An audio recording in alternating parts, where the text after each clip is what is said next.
大家好啊！歡迎嚟到 AI 拯救人類系列嘅最後一集啦。我哋呢個系列係講3個星期解決鼻敏感同埋食物敏感啊。好啦，咁我一路冇介紹過自己嗰個問題嘅嚴重性，咁我今集就會公開我嘅IgG 食物敏感報告啦，同埋一個叫做腸道益生菌嘅報告嘅。咁另外咧就綜合咗一啲朋友同埋聽眾嘅回饋之後咧，有少少加強版嘅更新，係啦。好，事不宜遲，我哋即刻開始啦。好，咁大家睇下咧，可以睇下我哋呢一版叫做 IgG 嘅測試報告啦。咁係2022年10月31號測試嘅。咁嗰陣時咧，醫生睇過都呆一呆啊，跟住就同我講冇得救，我真係呆晒啊嗰日。好啦，咁捱咗4年咧，我就而家食咩都食得啦。咁大家可以見到啦，我最大鑊咧係牛奶啦、蛋白啦。咁因為呢度係冇牛肉啊嗰啲嘅，咁因為我係好耐冇食咧，佢就話會測唔到嘅。咁但係牛奶同蛋係好多食物裏邊都有噶嘛，咁好難避開噶嘛。譬如蛋糕啊，有時啲餅乾啊咁都會有噶嘛。咁就所以就好難避開啦。咁我成日都食到啦，咁所以個反應又好大啦！我懷疑呢啲嘢係可以殺到微菌嘅，咁所以咧就有反應，係啦。咁嗰個原理咧就應該係我殺咗啲微菌，啲微菌咧就產生個毒素，跟住咧我啲 IgG 即係我身體裏面嘅免疫力咧就發揮咗抗體，咁所以咧就測到係有問題啦。而我啲微菌係入血嘅，咁所以抽血就應該就驗到咁解啦。應該係咁，我覺得個原理係咁。咁我唔係醫生啊，再講多次，咁我認為係咁啫。咁如果身邊有朋友係醫生咧，不妨問下，可以留言話俾我聽，我係啱定唔啱嘅。好啦，咁我繼續講啦。咁我大麥啊，嗱見到啦，綿羊奶啊，酪蛋白即係牛嘅蛋白啦。咁咧山羊奶啊，橙都係喎，橙有維他命 C。咁黃豆、杏仁、粟米咁樣一路落一路落。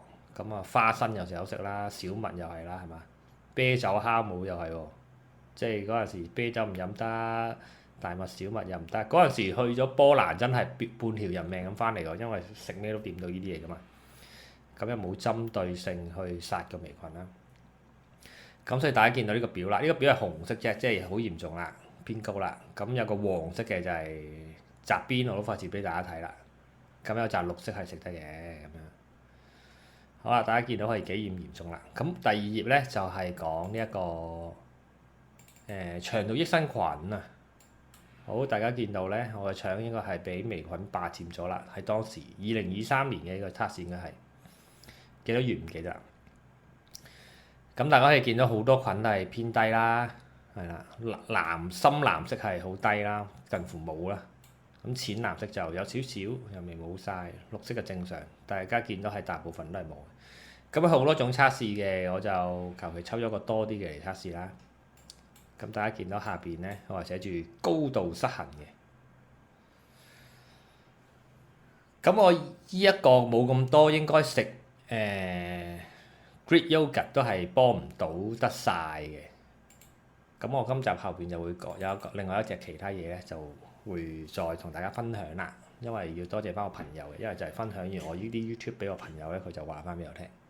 咁所以聽下或者錄下都有幫助嘅。咁大家亦都可以同朋友分享一下，希望大家揾到一個幫到自己嘅辦法啦。好，咁開始咧就講一講個總結先。好，咁呢殺微菌咧，咁我個食物敏感同埋鼻敏感嘅元兇咧，我相信係一個微菌喺我身體裏邊生長緊啊嘛。咁而最重要嘅兩個方法咧，就係100%零糖零碳水，同埋打造極乾燥嘅居住環境啊。咁點解要零糖零碳水咧？就因為微菌係好中意食糖同碳水嘅，咁所以咧就要餓死佢。咁第二個咧就係因為佢喺濕度嘅環境裏邊生長得好好嘅，咁所以維持一個乾燥嘅環境咧，咁佢就生長唔到啦。呢兩個係膽嚟嘅，一定要做到嘅。而我覺得乾燥係緊要啲嘅，但係之前都有講飲食啦，因為飲食自己控制到嘛，乾燥難控制啲。咁今集會講下乾燥嗰個問題。咁最好嘅抽濕機就喺40至50% 啦，但係你要長時間。所以係難喺香港。跟住嗰個鼻係有好多鼻涕啊嗰啲微菌又喺裏面生長緊咧，可以用生理鹽水啦沖鼻啦，唔好搞太多無謂嘢啦。之前介紹過一啲方法都係大膽得滯，我覺得而家諗翻，咁所以就用翻喺街買嘅生理鹽水沖鼻，最好就一日沖3-4次啦，即係殺唔到微菌嘅，但係微菌唔可以喺鹽水裏面生長。好，咁就消毒鞋襪就用75%酒精啦、茶樹油啦，或者 UVC 嘅殺菌菌啦，即係紫外光啦。咁有咩係我之前中個伏咧？就係間唔中食下水果啊、糖啊、蜜糖啦，真係即刻翻生㗎喎。因為我好嚴重啊，開頭大家見到啦。咁所以咧一食咧就好快翻生啦，頭嗰幾個月。而家咧我都玩咗差唔多半年啦，咁我而家係剩翻個鼻啫。咁去到間唔中都要食下飯，因為夏天頂唔順，但係就冇開頭一食翻發咁誇張啦。可能佢真係越嚟越少，所以佢就翻發都冇咁誇張。咁啊，用滴露浸物又中個伏啦，話消毒啊嘛，諗住點知咧係有化學物質殘留咧，就會刺激翻個皮膚，令到我嗰隻腳嗰個問題又再出現，係啦。咁一個太低劑量嘅益生菌啦，因為我食 Greek yogurt 係得2-3隻，同埋我有食嗰隻 Espoladi 啊嘛，開頭講過 Espoladi 啊嘛。咁可能我開頭太多咧，咁所以可能要高劑量啲嘅。咁而家我相對上少咗，就可以慢慢少翻。咁但係我嗰個種類都係唔夠，我淨係食 Greek yogurt。咁所以今集後段會介紹另外一隻嘢可以俾大家食嘅，都係天然嘅。好，咁樣咧就淨係單靠藥膏就治標不治本啦，係啦。呢啲大家都知㗎啦。好，即刻開始啦！咁我哋呢個打造呢個全光嘅環境同埋運動排毒啊。咁就係用抽濕機啦，係咁開抽濕機啦。屋企咧，如果控制到喺40-50%咧，咁就 perfecto 啦。咁 AI 嘅數據顯示咧，乾燥嘅環境可以令微菌生長速度銳減60-80%嘅，哇！真係好緊要。所以我去完新疆3個禮拜啦，我就係喺新疆發現呢個方法㗎嘛，同埋呢個問題㗎嘛。喺新疆嗰陣時真係嗰陣時帶咗成大包Tempo 過去嘅，但係一包冇用過，好神奇嘅，真係乾燥真係好緊要，所以而我同房都係嘅，佢都係有鼻敏感，佢係大包 Tempo 帶佢又我唔知佢有冇用過啦，但係我冇見佢擤鼻涕。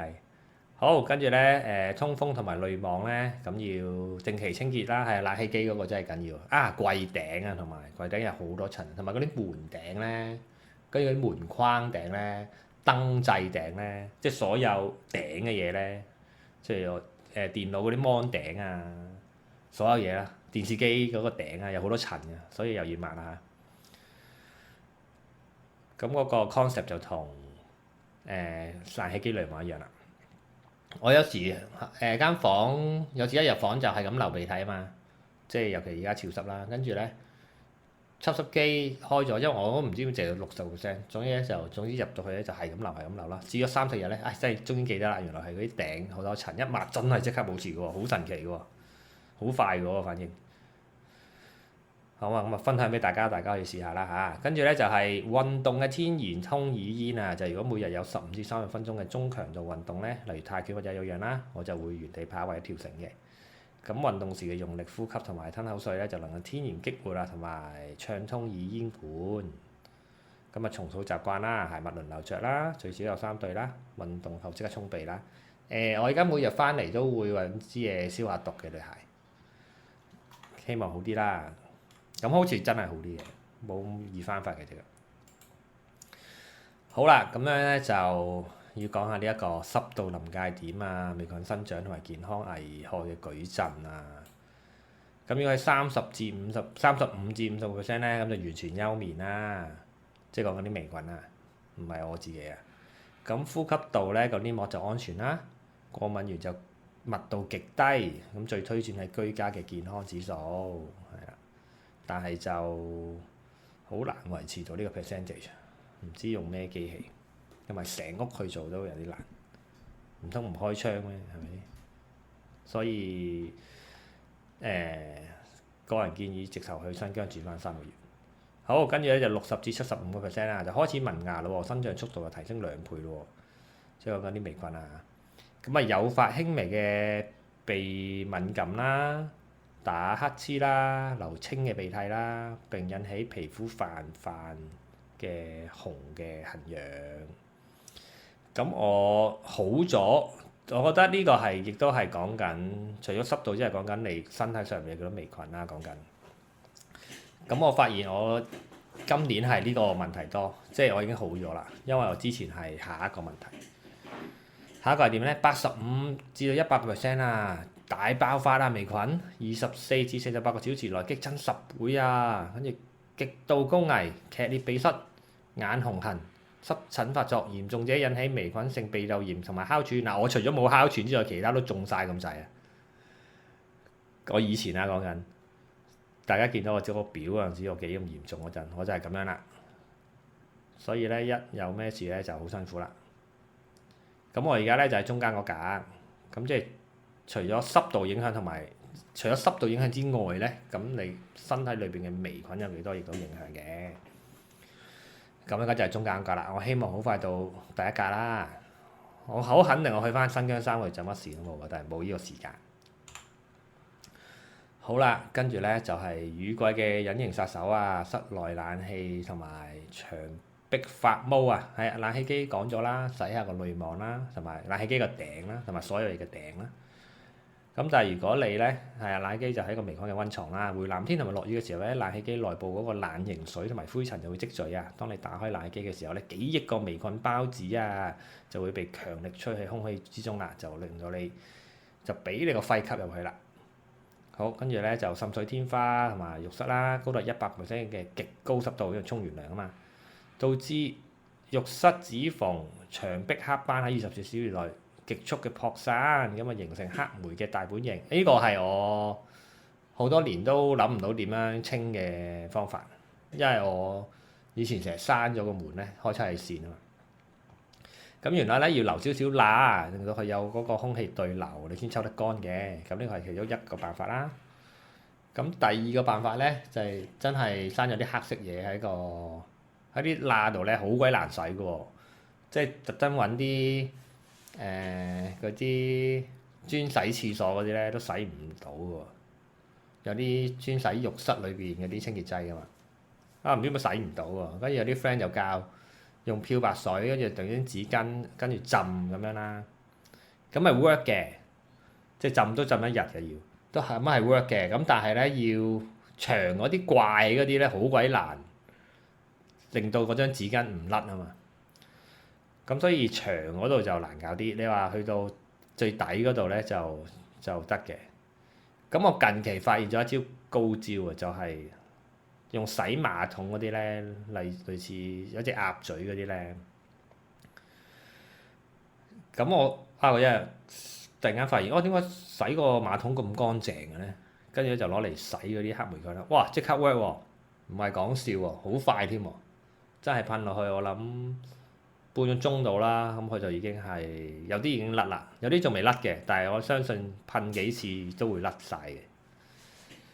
因為我試過噴咗第二次啊，但係因為佢個味都幾強啊，所以我攤翻幾日先，費事個肺咁辛苦。咁我就建議大家啦，最簡單啦，用鴨嘴嗰隻專洗馬桶嗰隻清潔嗰隻，直接噴落去嗰啲黑霉菌度，跟住就揦死晒佢哋，跟住就好乾淨啦。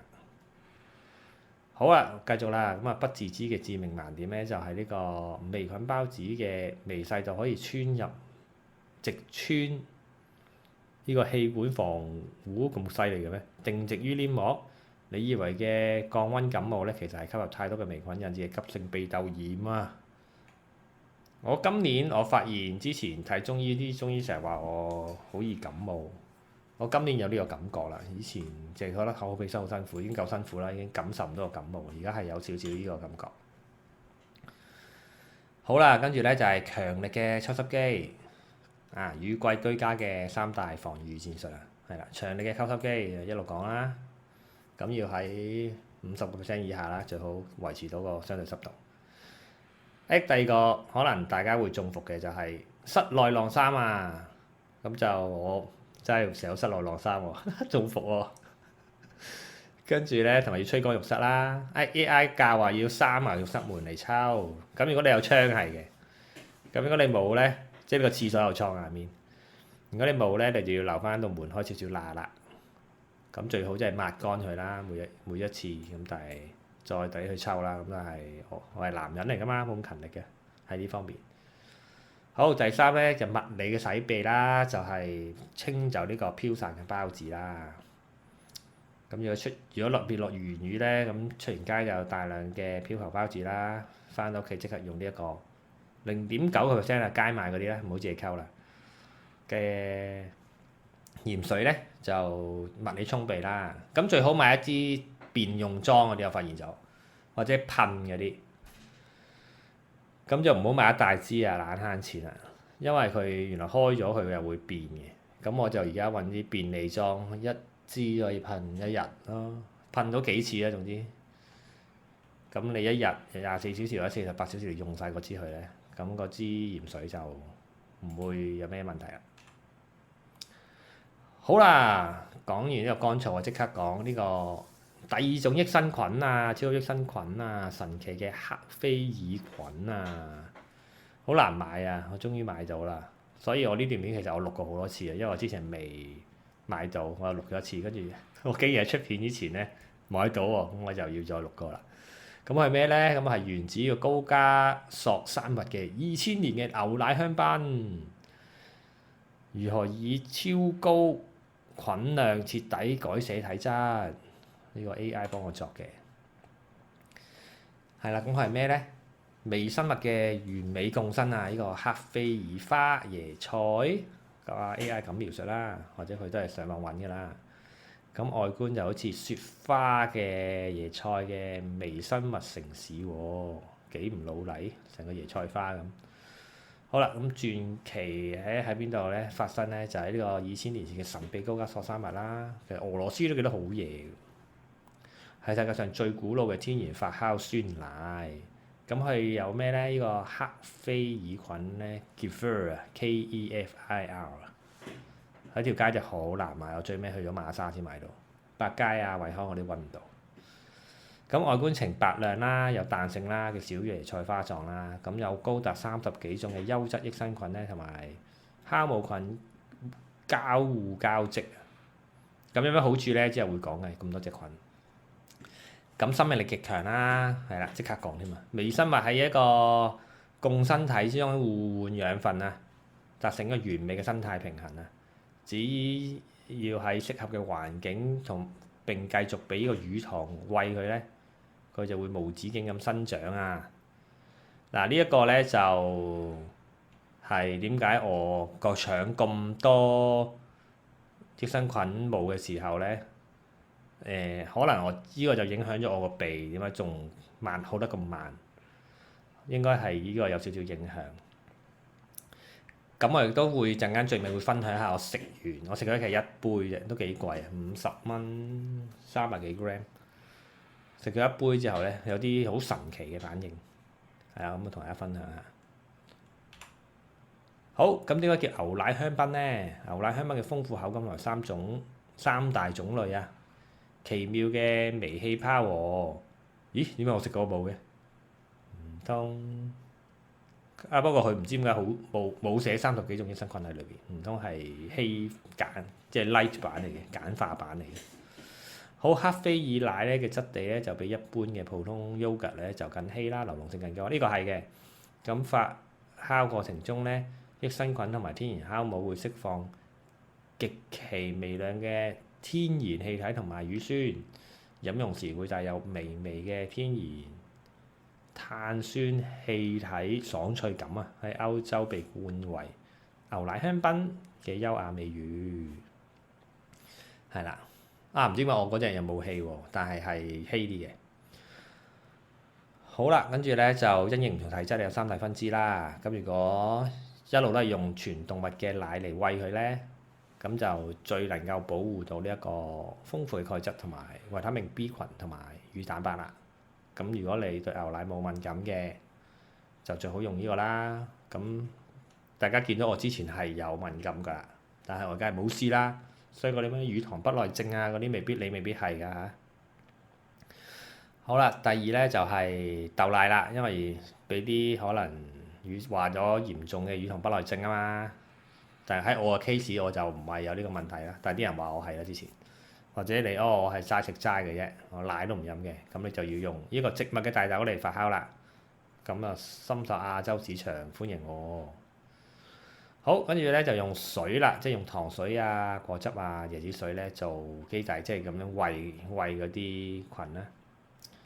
咁啊，完全就唔含乳製品啦。咁就適合極度挑剔嘅乳糖過敏者啦。即係你呢啲過敏我都覺得你係因為其他問題，唔係你個身體有問題。係啦，你個身體正常人呢個身體咁冇乜問題嘅，係啲菌唔 balance 嘅啫。呢個係我最新嘅感受。咁你 balance 翻咧，你個身體就會好翻。好啦，咁就繼續講啦。咁啊，降維打擊呢個益生菌數量啦，因為佢好多益生菌嘅100 gram 裏邊咧有570億個活性乳酸菌啊，同埋唔同種類啦。咁唔係吹水嘅，2024年咧唔知邊個咧 AI 冇幫我揾啊，唔知乜水咧就做咗個食物安全測試嘅，就係 SGS 嘅。SGS 大家應該聽過㗎啦，都幾出名嘅一個測試機構嚟嘅。咁佢就係遠超國家嘅標準啦。咁啊，嚴選咗呢個東歐，東歐咩唔係俄羅斯咩嘅冇菌發酵嘅可能呢個 test 啊，嚴選咗呢個東歐冇菌嘅發酵嘅黑菲爾奶啦。咁就活性菌咧高達震撼嘅570億喎，喺100 gram 裏邊都幾多咁，遠遠多過 Greek yogurt。咁係超市常規嘅 yogurt 咧嘅數倍嚟嘅喎。咁而有嘅益生菌嘅密度啦，同埋活菌嘅數量咧都係多好多嘅。咁最緊要係個品種多啊嘛，係啦，超強嘅定植嚟㗎，因為個品種多，同埋酵母咧可以共同咁樣建立呢個防線，咁啊喺極佳咁樣定植咗一個人類嘅消化嘅黏道膜。係啦，我食完之後咧，因為我每一日都仲有啲白色嘅鼻涕啊嘛，沖涼嗰陣啊，我先擤啊。或者有時真係落雨咧，晏晝喺入廁所擤一擤嘅。咁我最近有一次咧，我應該唔係我嗰個環境污糟啦，因為我日日都係嗰啲環境啦。咁我一日擤嘅鼻涕咧，就唔知點解咧，喺白色裏邊混合咗一絲絲嘅黑色嘅嘢。我懷疑嗰啲黑色嘅嘢咧，就係其中一隻植根咗我鼻裏邊嘅微菌。咁我啲白色嘅鼻涕 suppose 係包住嗰啲微菌。即係因為微菌係一啲我要排出嘅嘢嚟㗎嘛，咁我嘅鼻涕就係為咗包住呢啲壞嘅菌啊嘛。咁咧我就終於包到佢出嚟啦，咁啊拉住一絲絲嘅黑色嘢拉咗出嚟喎。之前冇喎，之前從來好似未見過，即係除非真係好污糟嘅環境咁啊拉咗啲菌、拉啲塵出嚟啦。但係我今次係唔一樣嘅，我係第一次見嘅啫，所以我係有經驗㗎，呢個唔係老吹嘅。係一絲絲軟軟地，所以我懷疑係終於拉到一啲嘅黑色嘅微菌出嚟啦。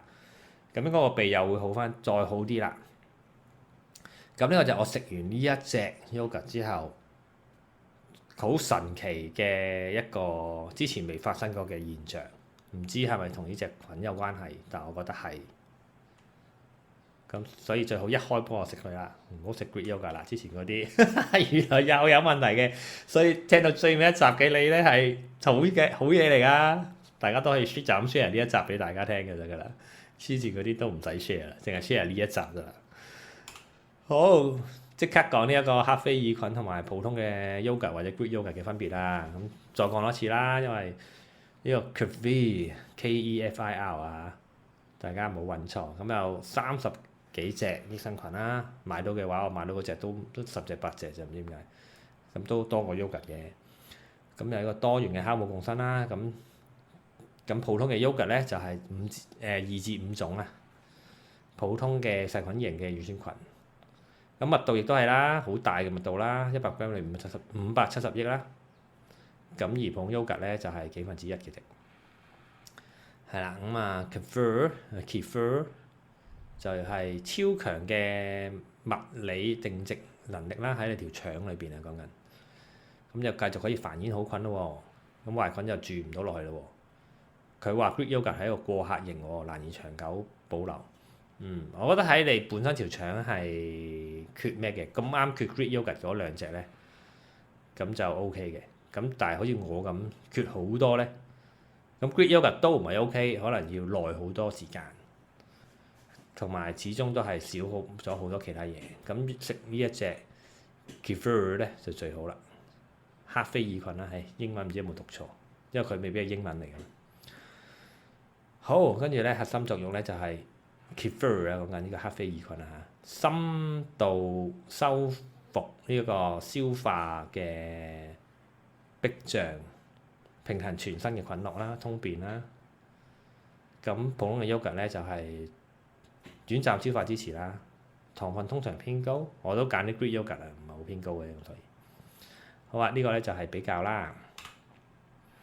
好啦，哇！依家就好勁啊，keep 住都仲講到。咁黑菲爾呢隻嘢咧就對人體嘅5大功效，咁啊調整體質同埋優化微生態啦，講完又講啦嚇。咁啊大學證實就係促進呢一個腸道消化。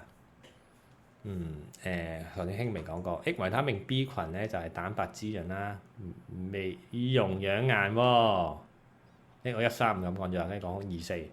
咁啊100%嘅牛奶來源咧就可以補鈣啦。咁補鈣之餘，大家都要做下啲負重嘅，咁你啲骨骼先至會好嘅。咁第4咧就係舒緩情緒喎，夜間好安穩好眠喎。咁你情緒好，瞓得好，又養顏，咁一定靚咗啦。我而家都係靚咗啦，好明顯。唉，好啦，終於講完呢個黑菲爾菌啦。咁啊，再講多一次我嘅彎路啦，希望大家唔好唔記得啦。咁就真係可以解決到呢一個敏感問題啦。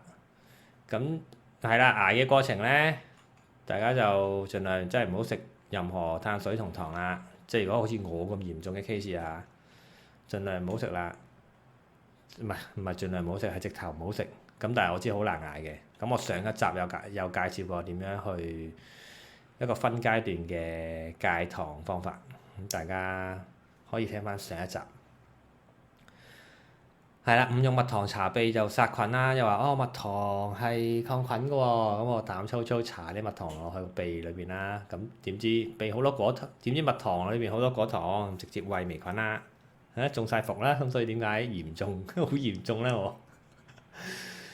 咁尤其我可能好真嘅啲蜜糖可能係 work 嘅，但係我都唔知啦，因為好多蜜糖都係溝水或者溝其他嘢噶嘛。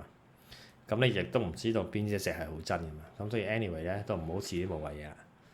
好，第3咧就係滴露浸物啦。之前講完又講啦，因為滴露會殘留呢個化學品啊，刺激皮膚啊，令到變薄啊，啲壞菌就更容易入侵啦。咁第4，益生菌嘅劑量太低，或者半途而廢，食下唔食下大忌啦。咁講緊即係食，我淨係食一隻叫 Espoladi 加咩 MOS 嘅啫，嗰隻係普通食物好難揾到嘛。咁其他嘅我就會而家最新就用翻呢一隻 Kefir 嚟補充翻啦。咁第5，單靠藥膏咧就唔改善飲食啊，同埋個乾燥。呢個漏咗喺潮濕環境喎，冇講喎。係咯，單靠藥膏唔得啦，一定要一個飲食裏邊有根變啦，同埋嗰個環境要夠乾燥啦。係啦 ，AI 漏咗啊！好，濫用抗生素同埋類固醇啊，呢啲梗係唔好啦，廢話啦。講完啦，咁啊真係講完啦，咁就真係希望真心幫到大家解決呢一個敏感嘅問題啊！好，再重申一次，聽到最尾一集嘅你，如果你可以將呢一集 share 俾你身邊咧有同樣問題嘅朋友咧，咁又都再一次多謝大家嘅。係啦，最尾都可以嘅話就 subscribe 啦、like 啦同埋 share 啦。咁再一次真係衷心希望大家可以醫翻好大家自己嘅鼻敏感同埋食物敏感。咁有時醫生講嘅嘢咧都唔係100% 啱嘅，咁我講嘅嘢咧亦都未必係100% 啱嘅喎。咁所以大家咧就要因應翻自己嘅身體咧試一試。真係有一啲好嚴重嘅問題咧，咁就要真係請教一啲專業人士啦。好，咁就真係再見啦，拜拜。